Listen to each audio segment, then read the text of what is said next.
Genius creativity learning বণ্ডলৈ সকলোকে স্বাগতম জনাইছো। আজি মই ক্লাছ 6 ৰ অসমীয়াৰ উন্মেয় ভাগৰ প্ৰথম ভাগৰ পাৰ্ট 2 হহা আৰু সিংহ এটো লেসন গুটেটো লেসন মই সহজকে বুজাই দিম, লগতে কোৱেশ্চন আনসাৰ সমূহ গুটেকিটা সমাধান কৰাই দিম। গতিকে ভিডিওটো সম্পূৰ্ণকৈ চাই থাকিবা আৰু চেনেলটো সাবস্ক্ৰাইব কৰিবলৈ নাপাহৰিবা, কাৰণ সাবস্ক্ৰাইব কৰিলেহে ভিডিওবোৰ যেতিয়া আপলোড কৰো তেতিয়া পাই যাবা। ওকে, এতিয়া সব হহা আৰু সিংহ এটো সাধু কথা হয়, একেবাৰে সহজ, তোমালোকে বুজি পাবা যেহেতু তোমালোকে সাধু শুনি ভালেই পাবা চাগে সকলোৱে। প্ৰথমতে তোমালোকে লেসনটো গুটেটো ৰিডিং মাৰোতে বুজি পাই যাবা, বেছি দীঘল নহয়, বেছি ডাঙৰ নহয় কাহিনীটো। বহু দিনৰ আগৰ কথা, এখন অৰণ্যত মণ্ডৱতী নামৰ এটা সিংহ আছিল। এখন অৰণ্যত কি মণ্ডৱতী নামৰ এটা সিংহ আছিল। সি সদায় এনে অনাহকতে মানে এনেই মানে ভোক লাগিলেও নালাগিলেও সি এনেই শিকাৰ কৰে, আৰু সেই শিকাৰবোৰৰ ভিতৰত দুটা বা এটাহে খায়, বাকীখিনি কি হয় নষ্ট হয়, সি নেখায়। ওকে, পিছত কি কৰিলে বনৰ জীৱ জন্তুবোৰে এদিন মেল পাতিলে, মানে সকলোৱে একেলগে মেল পাতিলে যে সিংহই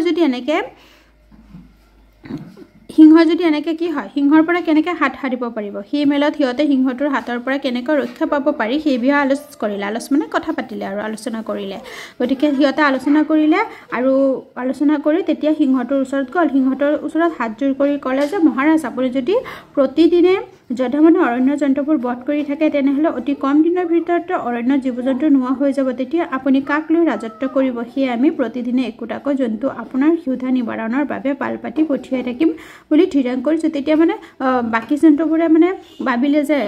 সিংহটোৱে যদি সদায় বেছিকৈ অনাহকতে জীৱ জন্তু মাৰে তেন্তে জীৱ জন্তুবোৰ নাইকিয়া হ'ব, কিন্তু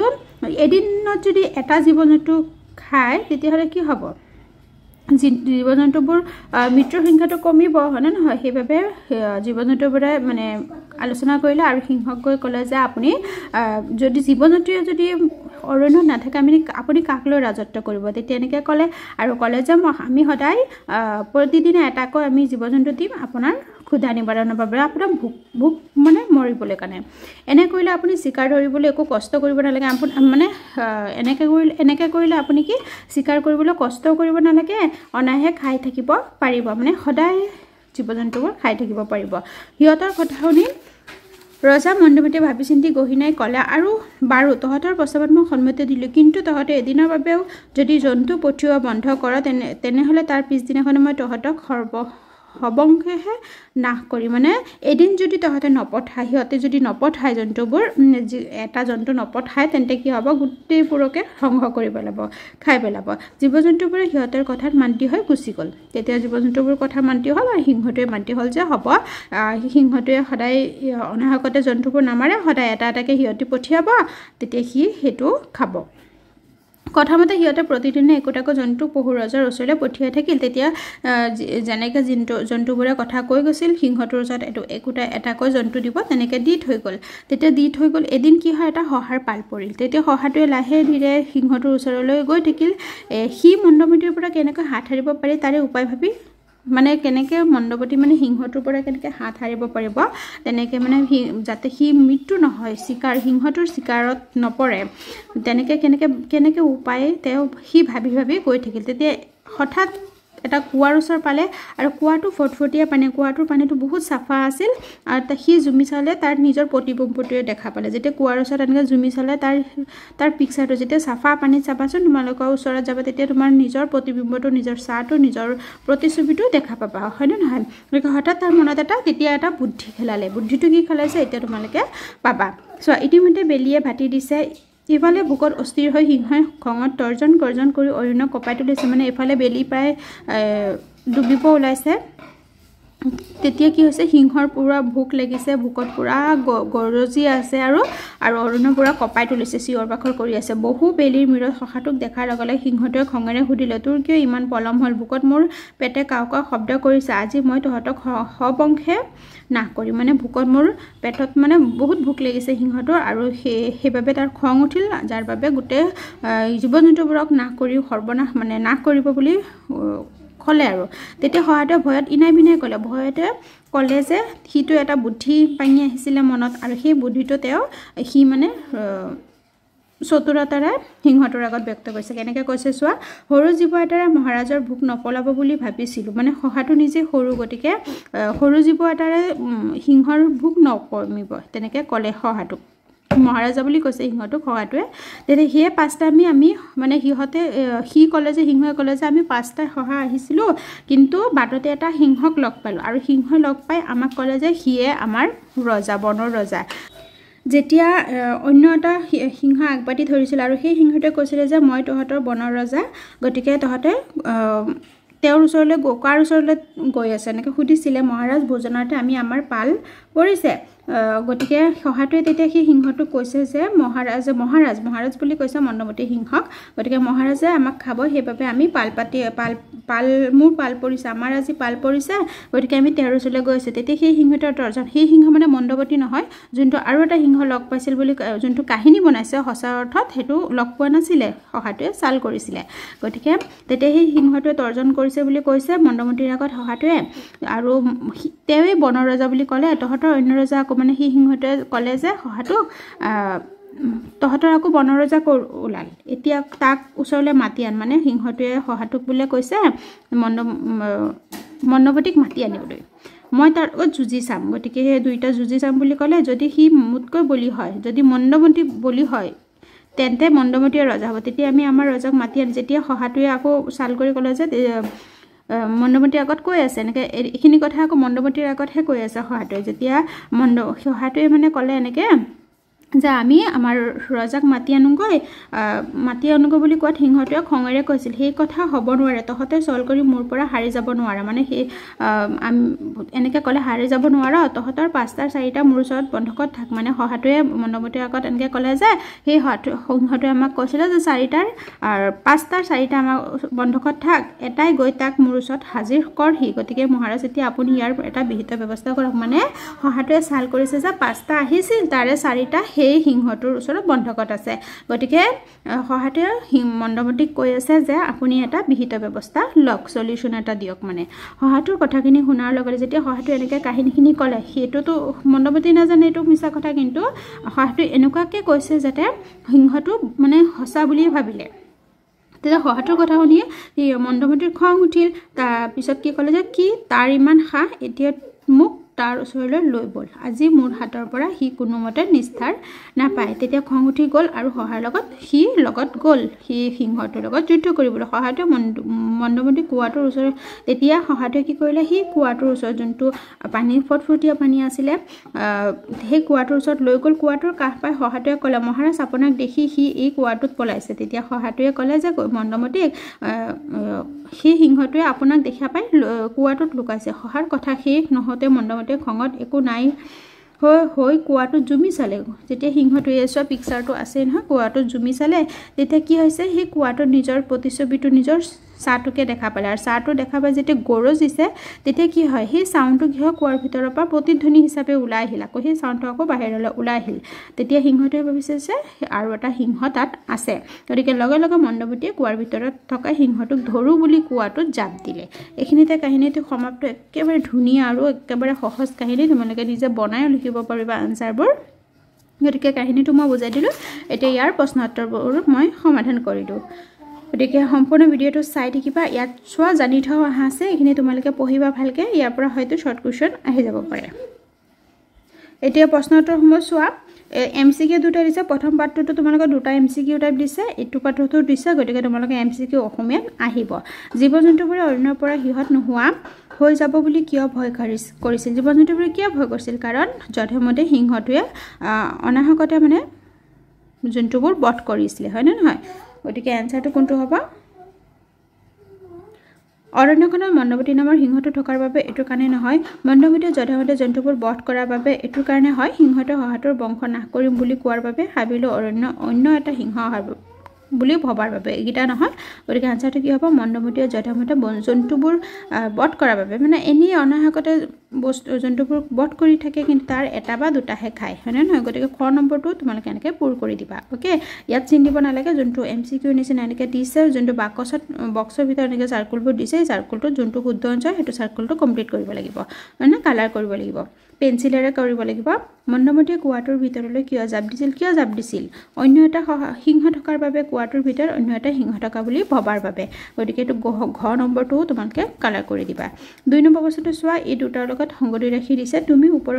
ওপৰৰ উত্তৰকেইটা কিয় শুদ্ধ বুলি মানে দুটা উত্তৰ দুটা অপচন কোন শুদ্ধটো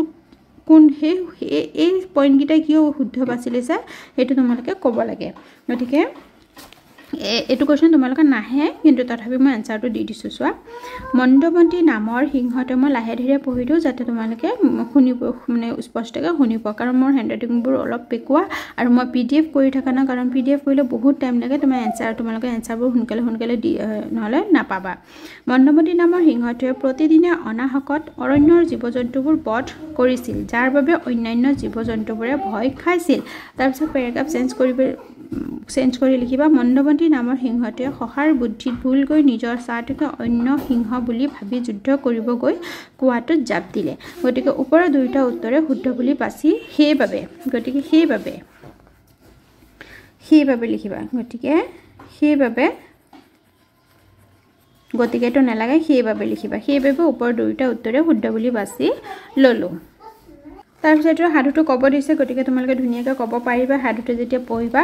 গম পাবা এতিয়া মেচ দ্য ফলোইংখিনি চোৱা ক্ষুধা মানে কি ভোক ক্ষুধা মানে ভোক নিবাৰণ কৰা মানে কি ৰক্ষা আৰু উদ্ধাৰ মানে ইয়াতে মই চিন দিয়া না তোমালোকে দি দিবা ক্ষুধাৰ লগত ভোকটো মিলাবা নিবাৰণৰ লগত ৰক্ষা আৰু উদ্ধাৰ প্ৰতিবিম্ব মানে কি চাহ এইটো আৰচি বা পানী তোলা মানুহ গতিকে এইটো মই পাঠিত বুজাই আহিছোঁ হাজিৰ কৰা মানে উপস্থিত কৰা এইটো হাজিৰৰ লগত উপস্থিতটো মিলাবা বন্ধক মানে কি অন্যৰ ওচৰত কোনো বস্তু থৈ ধাৰ লোৱা কাৰ্য এইটো হ'ব বন্ধক ওকে কেশৰ এইটো সিংহৰ ডিঙিৰ দীঘল নোম শেষৰটো হ'ব নিষ্ঠাৰটো কি হ'ব বাধাকৰণ বা গুচোৱা কাৰ্য মেচ দ্য ফলোইংখিনি একেবাৰে সহজ তাৰপিছত 5 নম্বৰ চোৱা তলত দিয়া প্ৰশ্নকেইটাৰ উত্তৰ কোৱা আৰু লিখা অৰণ্যৰ জীৱ জন্তুবোৰ কোনে যধমতে বধ কৰিছিল অৰণ্যৰ জীৱ জন্তুবোৰ মন্দমতিয়ে মন্দমতি নামৰ সিংহটোৱে যধমতে বধ কৰিছিল গতিকে এনসাৰটো এইটো মই কৈ দিছোঁ তথাপি আকৌ এনসাৰটো চাই লোৱা চোৱা অৰণ্যৰ জীৱ জন্তুবোৰ মন্দমতি নামৰ সিংহটোৱে যধমতে বধ কৰিছিল তাৰ পিছৰ প্ৰশ্নটো চোৱা শহাটোৱে মন্দমতিৰ ওচৰলৈ মুঠ 5টা শহা অহা বুলি কৈছিল দৰাচলতে কেইটা শহা আছিল 5টা আছিল জানো 5টা অহা নাছিলে 5টা আহিছে বুলি মিছা কথা কৈছিল মন্দমতিৰ আগত শহাটোৱে দৰাচলতে এটা শহা আহিছিল ওকে তাৰ পিছৰটো হ'ল গ নম্বৰটো চোৱা কুৱাৰ পানীত প্ৰতিবিম্বিত দেখি মন্দমতিয়ে কি কৰিছিল কুৱাটোত জাপ দিছিল কুৱাৰ পানীত প্ৰতিবিম্বিত দেখি মন্দমতিয়ে কুৱাটোত জাপ দিলে বা জাপ দিলে বা দিছিল ওকে জাপ দিলে বা দিছিল যিকোনো দুটাৰ পৰা এটা লিখিবা দিছিল তাৰপিছত 6 নম্বৰটো চোৱা অৰণ্যৰ জীৱ জন্তুবোৰে আলোচনা কৰি কি সিদ্ধান্ত লৈছিল সেইমতে কাম কৰিলে তেওঁলোকৰ কি লাভ হ'ব বুলি ভাবিছিল এতিয়া চোৱা আনসাৰটো মন্দমতি নামৰ সিংহটোৱে অৰণ্য যধমতে স্বীকাৰ কৰি সেইবোৰৰ দুই এটাহে ভক্ষণ কৰিছিল সেইবাবে অৰণ্যৰ জীৱ জন্তুবোৰে প্ৰতিদিনে একোটাকৈ জন্তু সিংহটোৰ ভক্ষণৰ বাবে পঠিয়াব বুলি সিদ্ধান্ত লৈছিল এনেকৈ লিখিবা পঠিয়াব বুলি সিদ্ধান্ত লৈছিল এখানে লিখিলে হ'ব ওকে জন্তু সিংহটোৰ ভক্ষণৰ বাবে পঠিয়াব বুলি সিদ্ধান্ত লৈছিল তাৰপিছত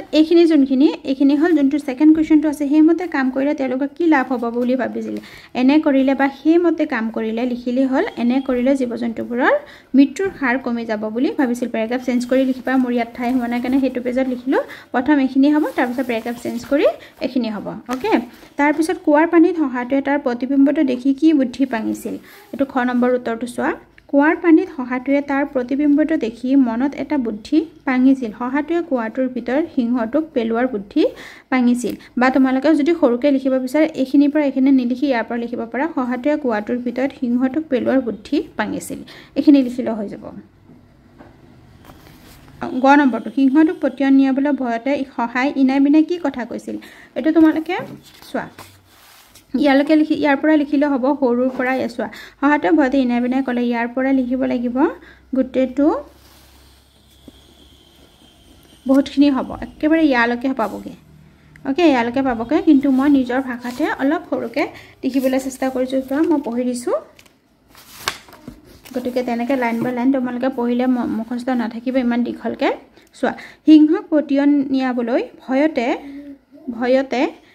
সহায় ইনাই বিনাই ক'লে যে সৰু জীৱ এটাৰে সিংহৰ বুক নপলাব সেয়ে সিহঁত পাঁচটা সহা আহিছিল সিহঁত পাঁচটা সহা আহিছিল সিংহটোৰ ক্ষুধা নিবাৰণৰ বাবে কিন্তু আহি থাকোঁতে বাটত অইন এটা সিংহই বাট ভেটি তেৱেই বনৰ ৰজা বুলি ক'লে এনেদৰে সহাতে নিজৰ উপস্থিত বুদ্ধিৰে সিংহটোক উত্তৰ দিলে গতিকে মই বহুত সৰু কৰি দিছো কাৰণ ইমান 6ৰ তোমালোকে ইমান দীঘলকে লিখাৰ প্ৰয়োজনো নাই তাৰপিছত ঘৰ নম্বৰটো চোৱা কোৱাটোৰ ভিতৰত সঁচাকৈ আন এটা সিংহ লুকাই আছিল নে যদি নাছিল মণ্ডপতি কিয় কোৱাটোত চাপ মাৰিছিল এতিয়া চোৱা কোৱাটোৰ ভিতৰত সঁচাকৈ আন এটা সিংহ লুকাই নাছিল মণ্ডপতিয়ে কোৱাৰ পানীত নিজৰ ছাটোকে অন্য সিংহ বুলি ভাবি কোৱাটোত চাপ মাৰিছিল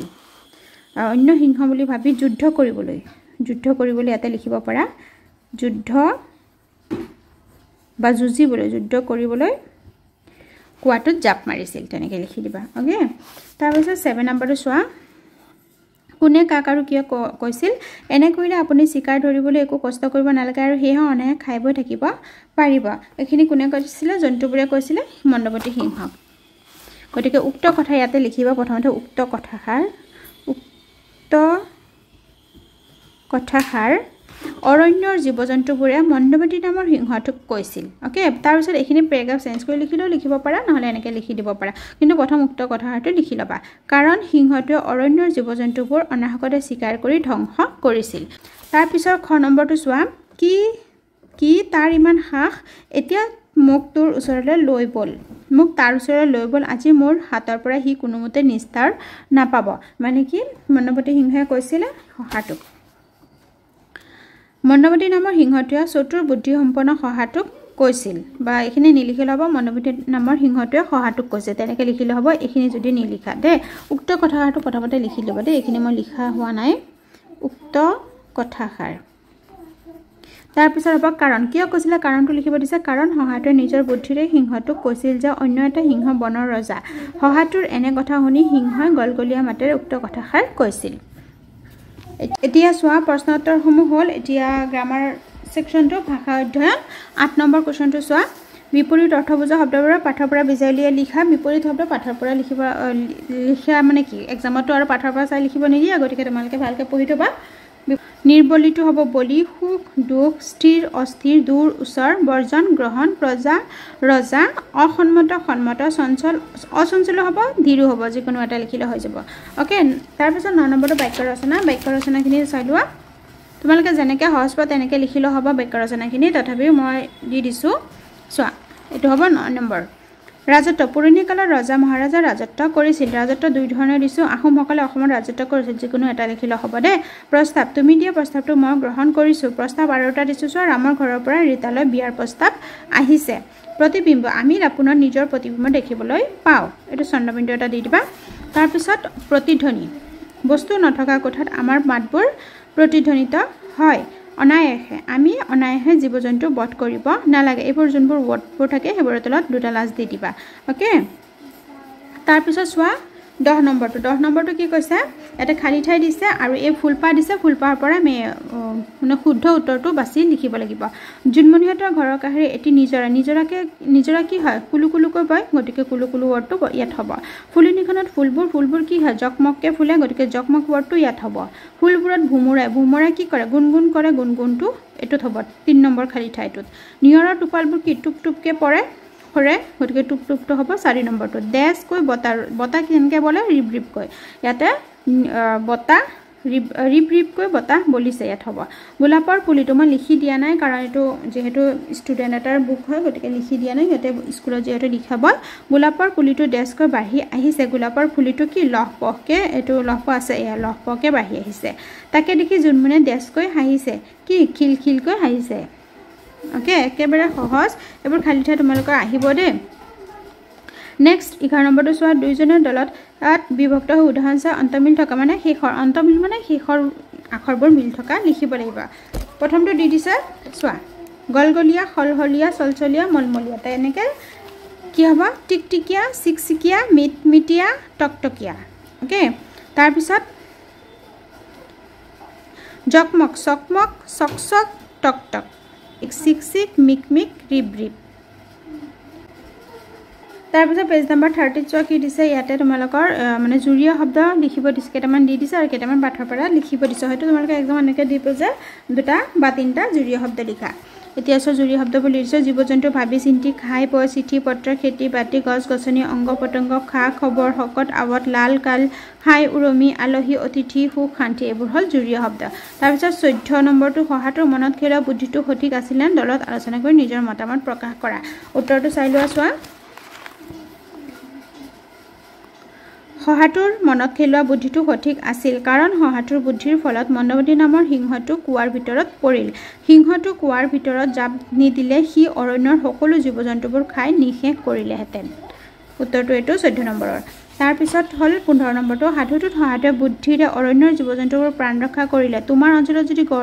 এটা গড় বা হাতী হঠাৎ ওলাই তেতিয়া তুমি কি কৰিবা হঠাৎ যদি ওলাই যায় তেতিয়া কি কৰিবা ওকে এইটো উত্তৰটো চোৱা আমাৰ অঞ্চলত যদি গড় বা হাতী হঠাৎ আহি ওলাই তেতিয়া প্ৰথমতে আমি নিজৰ প্ৰাণ ৰক্ষা কৰিম আৰু সকলোকে ইয়াৰ বিষয়ে অৱগত কৰিম ইয়াৰ উপৰি গড় বা হাতীটোক ধৰি নিবলৈ বন ৰক্ষা কৰ্মীক খবৰ দিম ওকে 15 নম্বৰ উত্তৰটো এইটো ইম্পৰ্টেণ্ট কুৱেশ্যন হয় দেই এইবোৰ গতিকে ইয়াৰে বাকীবোৰ ইমান তেনেকুৱা ইম্পৰ্টেণ্ট নহয় ইম্পৰ্টেণ্টবোৰ মই দিলোৱে আৰু ইয়াতে তোমালোকৰ কিছুমান ৱৰ্ড দিছে এইবোৰ বাক্য পাঁচটাকৈ বাক্য লিখিব দিছে এইবোৰ যদি তোমালোকে স্কুলত দিয়া তেন্তে মোক কমেণ্ট কৰি জনা বা বেলেগ ভিডিঅ'টো তোমালোকে কমেণ্ট কৰি মোক কৈ দিবা তেতিয়া মই ধুনীয়াকৈ দি দিম ওকে এতিয়া তেনেকুৱা মোক এনেকুৱা ইম্পৰ্টেণ্ট লগা নাই এইবোৰ যিহেতু তোমালোকৰ বাক্য ৰচনাবোৰ আহিব বাক্য ৰচনাবোৰ আহিব ইয়াৰ পৰা হয়তো নাহে ওকে গতিকে ভিডিঅ'টো ইয়াতে সামৰিছোঁ ভিডিঅ'টো প্লিজ লাইক কৰি দিবা ছাবস্ক্ৰাইব কৰি দিবা আজিলৈ আহিছোঁ ধন্যবাদ